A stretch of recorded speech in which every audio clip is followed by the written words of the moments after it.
بسم اللہ الرحمن الرحیم نحمده ونصلی علی رسولہ الکریم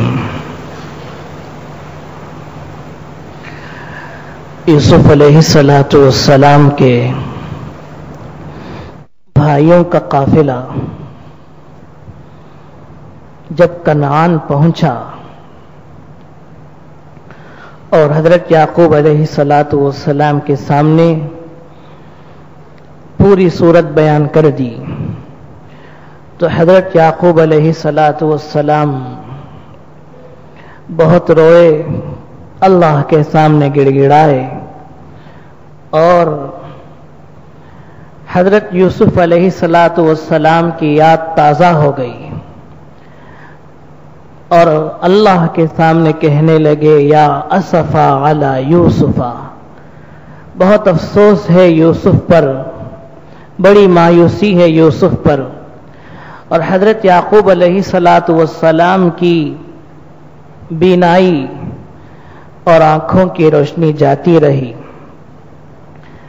آخر میں حضرت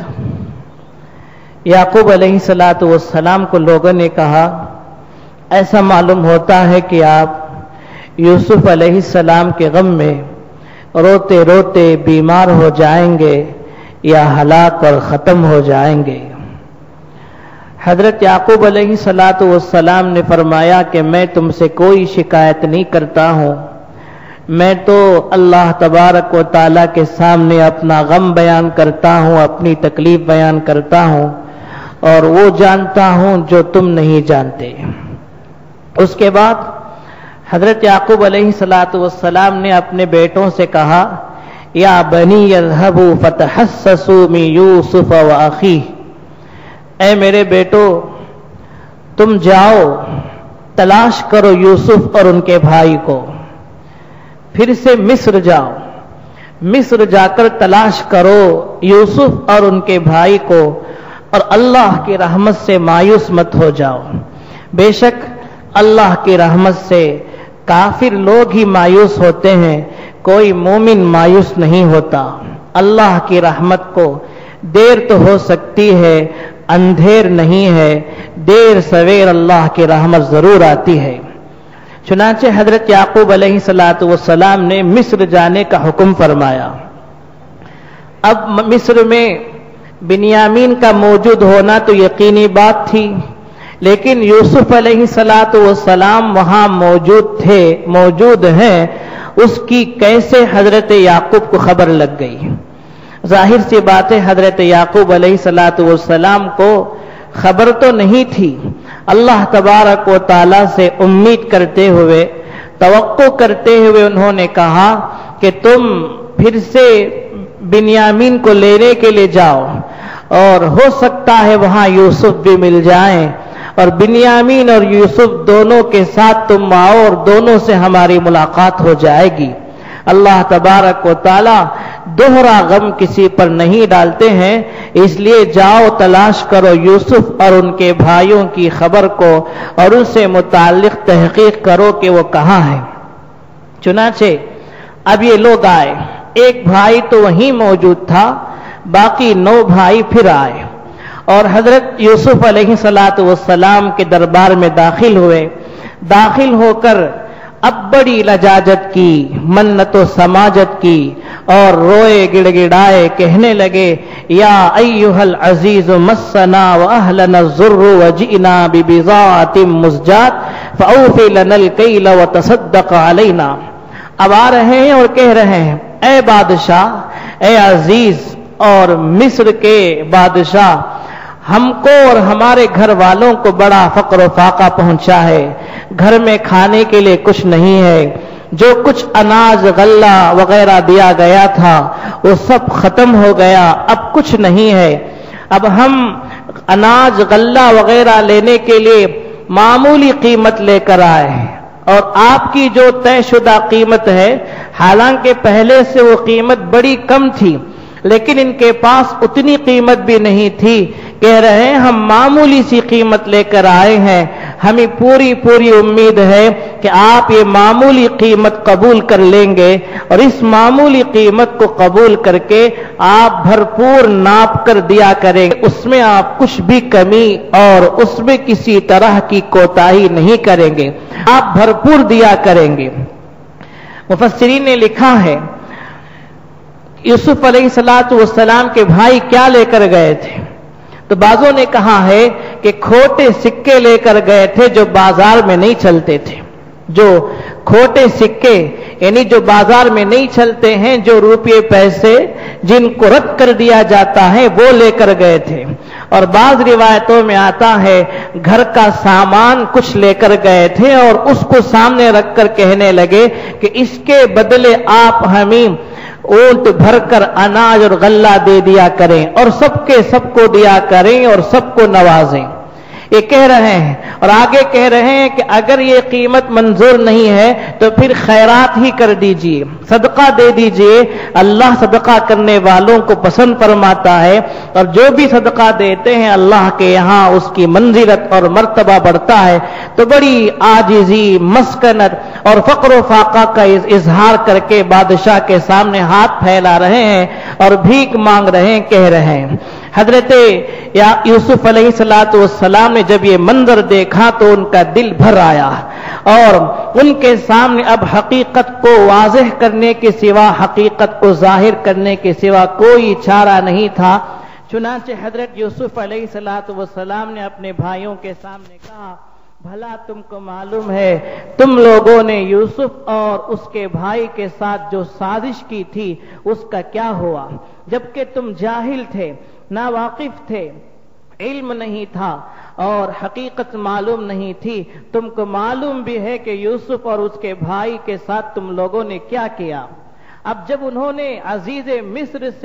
مصر کے بادشاہ سے یوسف علیہ السلام کا نام سنا، حیران رہ گئے، پریشان ہو گئے، کہنے لگے یوسف کو اور مصر کے بادشاہ کو کیا تعلق ہے، دونوں کو کیا نسبت اور جوڑ ہے۔ پھر غور سے حضرت یوسف علیہ السلام کو دیکھے تو کچھ علامتوں سے پہچان لیا کہ یہی یوسف ہیں اور ان علامتوں سے معلوم ہو رہا ہے کہ عزیز مصر ہی حضرت یوسف علیہ السلام ہے۔ پھر پورے طور پر تعجب اور سراپا تعجب بن کر حیران ہو کر پوچھنے لگے اِنَّكَ لَأَنْتَ یوسف، سچ مچ کیا ہی تم یوسف ہو، کیا تم ہی یوسف ہو، واقعتاً بتاؤ کہ تم بادشاہ جو بنے ہوئے ہو تم ہی یوسف ہو۔ اب حضرت یوسف علیہ السلام نے فرمایا ہاں میں یوسف ہوں اور یہ میرے بھائی ہیں، میں یوسف ہوں، حقیقتاً میں یوسف ہوں اور یہ میرے بھائی ہیں، یہ میرے بھائی ہیں۔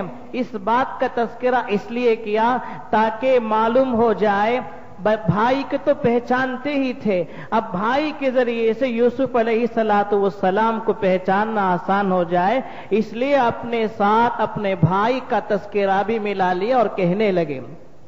حضرت یوسف علیہ السلام نے یہ راز کیوں فاش کیا؟ تو اب وقت آ گیا تھا، بھائیوں کا حال دیکھا، والدین کی غربت دیکھی، فقر و فاقہ دیکھا، والدین کو جو تکلیف پہنچی، خصوصاً ان کے والد حضرت یعقوب علیہ السلام کو،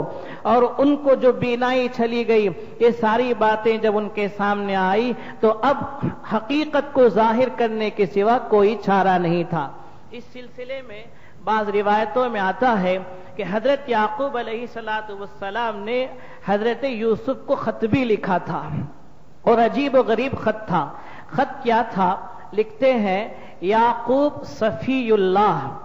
ابن اسحاق ذبیح اللہ ابن ابراہیم خلیل اللہ۔ یعقوب صفی اللہ کی طرف سے جو اسحاق ذبیح اللہ کے بیٹے ہیں اور وہ ابراہیم خلیل اللہ کے بیٹے ہیں، ان کی طرف سے یہ خط ہے۔ اور تم کو معلوم ہونا چاہیے ہمارے خاندان کو شروع سے آزمایا گیا ہے، چنانچہ میرے دادا حضرت ابراہیم علیہ السلام کو نمرود کی آگ میں ڈال کر اللہ تعالیٰ نے آزمائش کی اور امتحان لیا، اور میرے دادا اس امتحان میں کامیاب ہوئے۔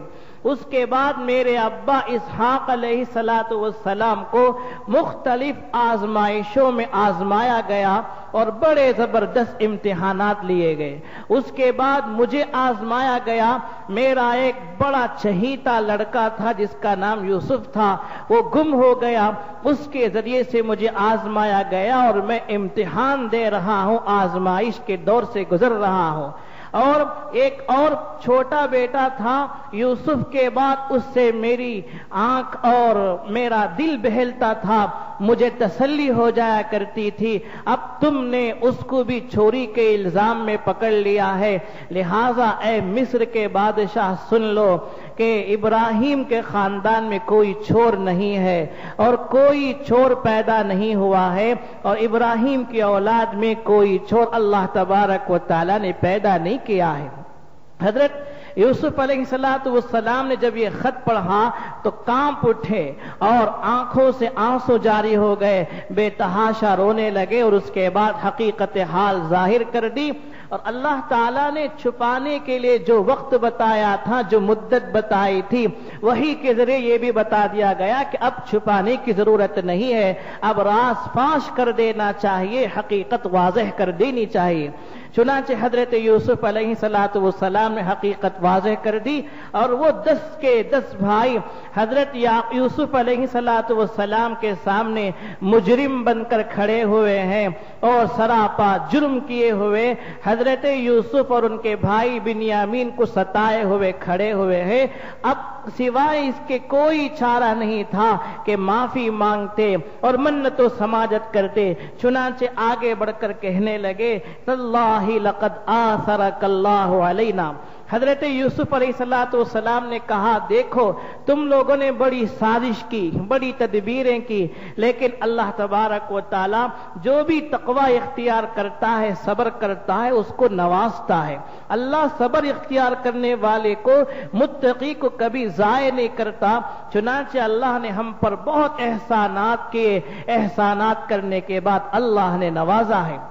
جب بھائیوں نے دیکھا آگے کہنے لگے تاللہ اللہ کی قسم، اللہ نے تم کو ہم پر بڑا مرتبہ دیا، بڑی عظمت دی، بڑی فضیلت تھی، ہم ہی خطا کار تھے، قصوروار تھے، اور ہم سے ہی گناہ اور غلطی سرزد ہوئی ہے۔ یہ کہہ کر معافی چاہ رہے ہیں۔ حضرت یوسف علیہ السلام نے کہا کہ تمہاری غلطی اور جرم اور گناہ پر سزا دینا تو درکنار دور کی بات ہے، میں تم پر ملامت بھی نہیں کرتا، میں تم سے یہ پوچھتا بھی نہیں کہ تم نے یہ کام کیا کیوں، تم نے ایسی سازش کیوں کی، اور تم نے میرے خلاف اتنی کھلم کھلا دشمنی کیوں کی، میں تم سے یہ پوچھنا بھی نہیں چاہتا، بلکہ معافی ہے اور کھلی معافی ہے، بھرپور معافی ہے۔ اور آگے تسلی کے لیے کہہ رہے ہیں میں خود ہی معاف نہیں کر رہا ہوں، بلکہ میں اپنے اللہ سے بھی درخواست کر رہا ہوں، اس سے بھی امید ہے اللہ بھی تم کو معاف کرے گا، اور وہی بہترین رحم کرنے والا، سب سے زیادہ شفقت کرنے والا ہے۔ حضرت یوسف علیہ السلام کی مہربانی، شفقت، عنایت کی حد ہو گئی کہ ان بھائیوں کی وجہ سے حضرت یوسف علیہ السلام کو کتنے امتحانات دینے پڑے، کتنی سختیاں ہوئی، لیکن نبی ایسا ہی ہوتا ہے، نبی کی شان ایسی ہی ہوتی ہے، نبی کی نبوت یہی ہوتی ہے کہ اپنے دشمن کو بالکل معاف کر دیتا ہے، اور دشمن سے متعلق انتقام تو لینا دور کی بات ہے، بلکہ دشمن کو نوازا جاتا ہے، دعائیں دی جاتی ہیں، جیسا کہ جناب نبی اکرم صلی اللہ تعالی علیہ وسلم سے متعلق کسی نے بڑا اچھا کہا ہے کہ طائف جا کر گھر گھر جانا، طائف جا کر پتھر کھانا، اور گھر گھر جا کر پتھر کھانا، پھر بھی دعائیں دیتے رہنا سب کے بس کی بات نہیں۔ تو اللہ کے نبی صلی اللہ علیہ وسلم کا بھی یہی حال تھا، اور یوسف علیہ السلام کا بھی یہی حال تھا، اور فتح مکہ کے موقع پر اللہ کے نبی صلی اللہ علیہ وسلم نے یہی جملہ دہرایا، لا تثریب علیکم اليوم۔ فتح مکہ کے وقت تمام دشمنوں کو اللہ نے کھلی معافی دے دی، اللہ کے رسول صلی اللہ علیہ وسلم نے کھلی چھوٹ دے دی، اور یہ فرمایا کہ میں ملامت بھی نہیں کرتا، پوچھتا بھی نہیں، بلکہ پورے طور پر معاف کرتا ہوں۔ جب حضرت یوسف علیہ السلام نے معاف کر دیا تو فرمایا کہ اب میرے والدین کو اور میرے گھر والوں کو لے کر آؤ۔ اب ظاہر بات ہے کیسے لائیں گے؟ اس لیے کہ حضرت یعقوب علیہ السلام کمزور ہو چکے ہیں، اور کمزوری پر مزید بات یہ ہے کہ نابینا ہو چکے ہیں، بینائی جاتی رہی، کیسے آئیں گے؟ اس لیے حضرت یوسف علیہ السلام نے اپنی قمیص، اپنا کرتا دیا کہ اس کو لے جاؤ اور اس کو لے جا کر میرے والد کے چہرے پر ڈالو۔ جب میرے والد کے چہرے پر ڈالو گے بینائی آ جائے گی، اس کے بعد میرے تمام گھر والوں کو اور میرے تمام لوگوں کو لے کر آؤ۔ چنانچہ یہ قمیص، یہ کرتا ان کے بھائی لے کر جاتے ہیں۔ اس کے بعد جب وہاں سے جدا ہوتے ہیں، اب مسئلہ یہ ہوتا ہے کہ کون لے کر جائے۔ تو یہودا نامی جو بھائی ہوتا ہے وہ کہتا ہے کہ اللہ کی قسم میں ہی اس کا حقدار ہوں کہ یہ قمیص لے جاؤں، اس لیے کہ جب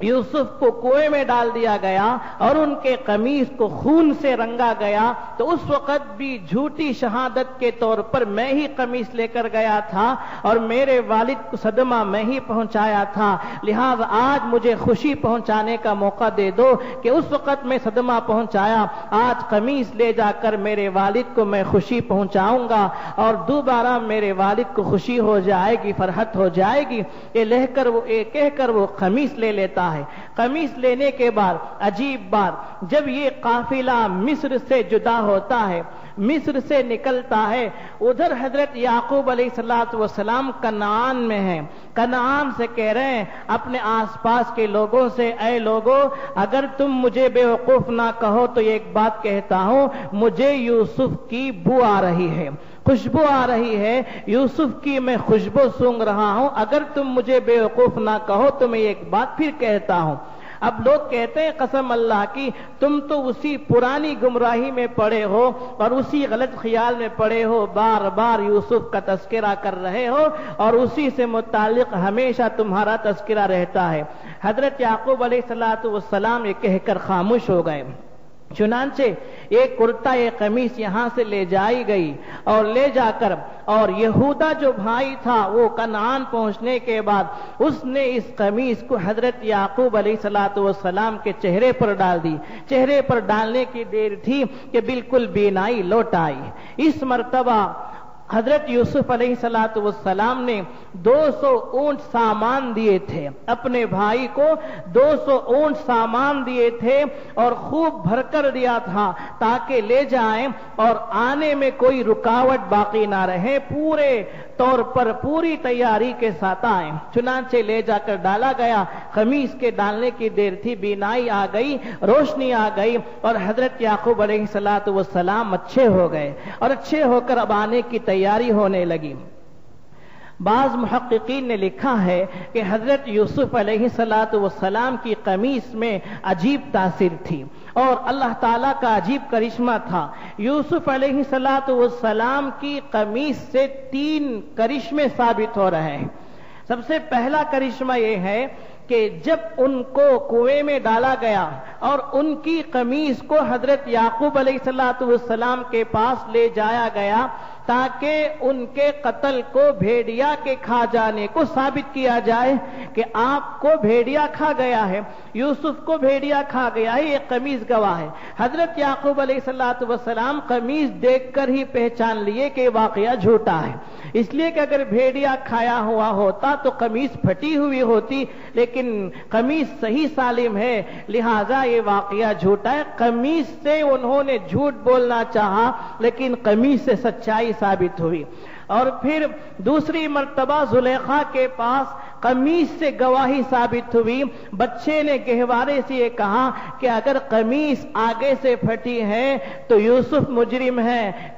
پیچھے سے پھٹی ہے تو زلیخا مجرم ہے۔ جب دیکھا گیا تو قمیص پیچھے سے پھٹی تھی اور زلیخا مجرم ثابت ہوئی اور قمیص سے حضرت یوسف کی سچائی ثابت ہوئی۔ اور تیسرا کرشمہ یہ ثابت ہو رہا ہے کہ حضرت یعقوب علیہ السلام کی روشنی اور آنکھوں کی بینائی آ رہی ہے۔ اور بعض مفسرین نے لکھا ہے کہ وہ جو قمیص حضرت یوسف علیہ السلام نے دی وہ کوئی معمولی قمیص نہیں تھی، بلکہ وہ قمیص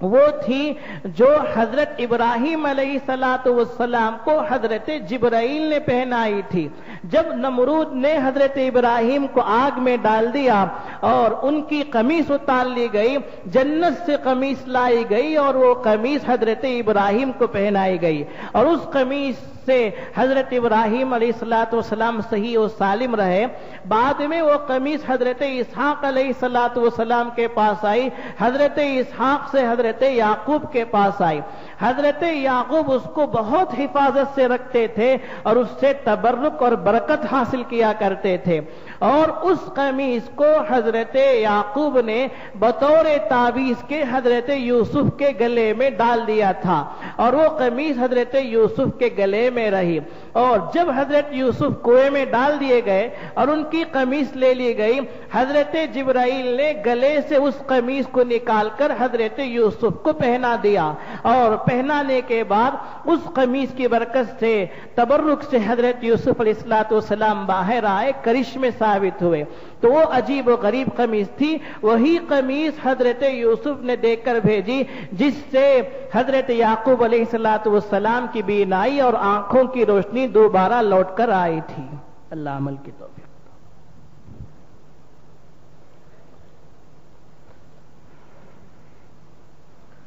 بسم اللہ الرحمن الرحیم، نحمده ونصلی علی رسوله الکریم۔ حضرت یعقوب علیہ السلام کے سامنے جب ساری صورتحال آ گئی اور یہ بات ثابت ہو گئی کہ عزیز مصر حضرت یوسف علیہ السلام ہیں، اور حضرت یوسف کے بھائیوں پر جب پوری طرح سے بات واضح ہو گئی تو وہ اپنے ابا کے پاس آ کر ساری صورتحال کہہ دیے، اور جو قمیص حضرت یوسف نے بھیجی تھی اس کو حضرت یوسف کے چہرے پر ڈال دیا، اور اللہ کی طرف سے روشنی مل گئی، بینائی آ گئی۔ حضرت یعقوب علیہ السلام نے پوچھا کہ یوسف کیسے ہیں؟ تو ان کے بھائیوں نے کہا وہ تو بادشاہ بنے ہوئے ہیں، مصر کے بادشاہ ہیں۔ حضرت یعقوب علیہ السلام نے فرمایا میں یہ نہیں پوچھتا کہ وہ بادشاہ ہیں یا فقیر، میں یہ پوچھنا چاہتا ہوں کہ اخلاق عادات ان کے کیسے ہیں؟ تو ان کے بھائیوں نے کہا کہ بہترین اخلاق، اچھی عادات کے ہیں، اور ان کے اعمال و افعال بہت اچھے ہیں۔ پھر حضرت یعقوب علیہ السلام اور ان کے خاندان والے سب کے سب نکلے اور مصر کی طرف روانہ ہوئے۔ تو کنعان سے مصر کی طرف 250 میل کا فاصلہ ہے تقریباً، تو یہ سفر طے کر کے تقریباً 8 دن کی مسافت ہے اس وقت کے اعتبار سے، اور پیدل یا اونٹ کی سواری کے اعتبار سے تقریباً 8 دن کا فاصلہ اور اس کی مسافت ہوتی ہے۔ تو یہ لوگ چلے، اور جب مصر کے قریب ہوئے، حضرت یوسف علیہ السلام کو اطلاع ہوئی، تو حضرت یوسف علیہ السلام 4000 سپاہیوں کو لے کر اور حکومت کے بڑے لوگوں کو، وزیروں کو، امراء کو لے کر استقبال کے لیے نکلے، اور پورے اعزاز کے ساتھ شاہانہ استقبال کیا، بھرپور استقبال کر کے اپنے والدین کو اپنے گھر میں مہمان بنایا، اپنے گھر لائے، حضرت یوسف علیہ السلام کے مکان میں ان سب کو ٹھہرایا۔ جب یہ سب وہاں ٹھہرے،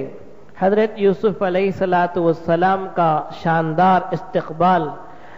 اور حضرت یوسف علیہ السلام نے اپنے والدین کو تخت پر بٹھایا۔ یہاں رک کر ایک بات یہ ہے کہ والدین سے مراد حضرت یعقوب علیہ السلام والد تو زندہ ہے، لیکن ان کی والدہ کا تو بہت پہلے انتقال ہو گیا، جیسا کہ